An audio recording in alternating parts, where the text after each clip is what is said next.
कोकणात गेले काही दिवस ढगाळ वातावरण आहे। काही ठिकाणी अवकाळी पाऊस झालाय।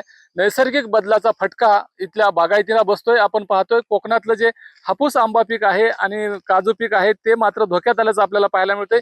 यावर्षी उत्पन्न कमी आहे, सुमारे 25 ते 30% उत्पन्न असताना दुसरीकडे मात्र या नैसर्गिक बदलाचा परिणाम मोठ्या प्रमाणावरती बागायतीवरती आपल्याला पाहायला मिळतोय। हापूस आंबा पीक आता काढणीला आलेला आहे। काही ठिकाणी वाशी मार्केटमध्ये हापूस आंबा दाखल झालाय, मात्र अजूनही बऱ्याच प्रमाणामध्ये बागायतीमध्ये आपल्याला झाडावरती फळं पाहायला मिळत आहेत। आणि आता काही दिवसामध्येच हा सगळा जो आंबा आहे तो वाशी मार्केटला दाखल होईल।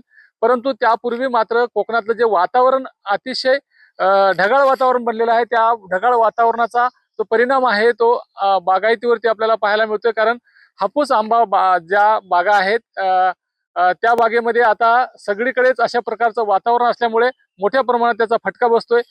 काजू पिकाला फटका बसतोय। यावर्षी एकतर आंबा पीक कमी आहे आणि दुसरीकडे वातावरणाचा बदलाचा परिणाम या बागायतीवरती होतोय। त्यामुळे कोकणातल्या आंबा बागायतदारांची चिंता वाढलेली आहे।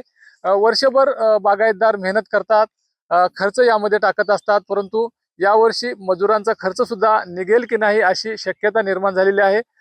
बागायतदारांनी जे टाकलेले पैसे आहेत ते जर निघाले नाही तर बागायतदारी कर्जबाजारी होतील आणि अशा शेतकऱ्यांना, बागायतदारांना सरकारने दिलासा देणं गरजेचं आहे। कारण त्यांचं जे मुख्य पीक आहे हापूस आंबा आणि काजू, तेच जर का हातचं गेलं तर इथला शेतकरी संकटात येण्याची शक्यता आहे। त्यामुळे बागायतदारांना दिलासा द्यायचा असेल तर सरकारच्या मदतीची गरज आहे। मात्र सरकार नेमकी त्यांना मदत करते का हेच पाहावं लागणार आहे। कारण दरवर्षी बागायतदारांच्या तोंडाला सरकार पाने पुसतंय। यावर्षी सुद्धा त्यांच्या तोंडाला पाने पुसणार की सरकार मदत करणार हेच पुढील काळामध्ये आपल्याला पाहायला मिळेल। शिवाजी गोरे, न्यूज 18 लोकमत, दापोली, रत्नागिरी।